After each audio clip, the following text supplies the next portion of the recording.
And we turned up at this rehearsal room, and Eddie Cochran was sitting there with his leather waistcoat, leather trousers, and his Gretsch guitar, and his cowboy boots. And Eddie said, "Anybody here ever heard of Ray Charles?" And I don't think anybody put their hand up. I hadn't heard of him. And he said, "Well, this is one tune I want to do in my show." And he went.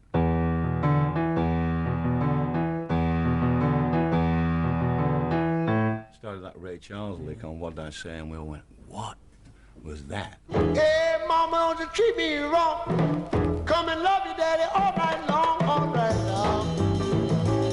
Hey, hey. And Eddie Cochran really introduced the music of Ray Charles to the masses of this country on that tragic tour when he was killed. Well, because John Lee Hooker was the first one to come over for a club tour. He'd previously been over on one of the blues packages in concert, but this was the, you know, when he came over to do a tour with us, you know, that was a big success. We backed Muddy Waters, John Lee Hooker, T-Bone Walker, Champion Jack Dupree, and Memphis Slim, Jimmy Witherspoon. At the time I was with John, I was asked to play by Mike Verne. I was asked to play with Muddy and Otis Spann, and they came in to London to do, I think, like a promotional tour or something. And that was unbelievable, and they were in their heyday, and they had these big silk suits on, and man, I was just gobsmacked. I could hardly move. Had a pretty little girl, but I lose my baby boy, it ain't that bad.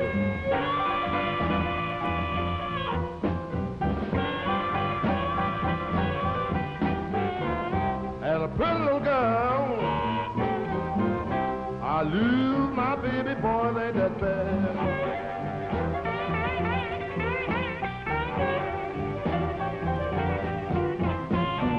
You can't spend what you ain't got. Can't lose some little girl that you ain't never had. But I was called to the session, and everything was in the key of F sharp or B natural. And in those days, I could only play like 3 or 4 keys. C, G, F, and now having to play with guitar players, I could play a bit in E and A. As long as I kept good time, that's all. I felt really proud of myself just doing that, because I never had the technique, and it never actually interested me. The only technique that I have is just by default, because I played so long, or when someone shouts, change the something in a chorus, I still don't know what a chorus is. I'm like playing with Sonny Boy, when they just change, and believe me, they're right and you're wrong.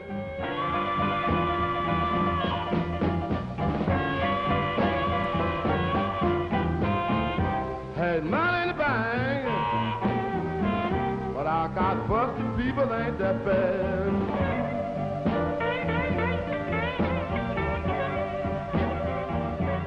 And I saw Muddy a few years later, and I just mentioned to him, I said, "Oh, that recording session, man," I said, "it was terrible.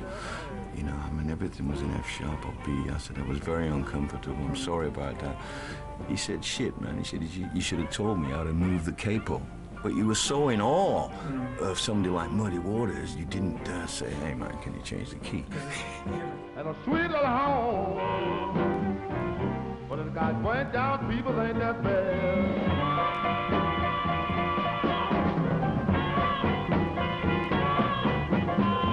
That's my own fault.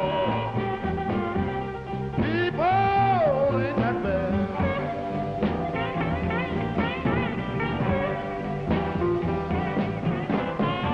You can't spend what you ain't got. Can't lose something good you ain't never had.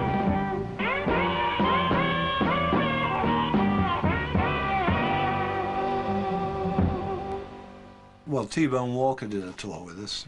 He was the second one who did an actual complete tour, and then I did scattered performances here and there with Sonny Boy Williamson. Sonny Boy Williamson came to play with the Yardbirds, and Sonny Boy stayed on in Europe for quite a while, and because Giorgio had this band, the Yardbirds, it seemed like a good idea to put the two things together, and that was a hardcore experience, and quite frightening. And I mean, it almost could have turned me off. I think what was life-saving about it for me was that I was not a huge fan of Sonny Boy in the first place, and because I was like a bit of a mouth around this stuff too, I think we didn't hit it off very well. More with some musicians than others. I mean, John Lee Hooker was notorious for doing all kinds of, which actually was part of what made his music his music. It's kind of rough because, you know, he's got no idea of, no concept of chord changes or where they come or anything like that, so you really have to be on your toes. All he really had to know was the key of E and just watch watch carefully, or sort of like intuitively feel where he's going to make the changes. Yeah. But John Lee wouldn't give you a clue. You had to hear it and feel it. But that was the magic of the original Delta blues, because they just changed whenever they felt like it. They weren't limited to a structure. But to play with these guys was an education, because they took us right back to the roots again.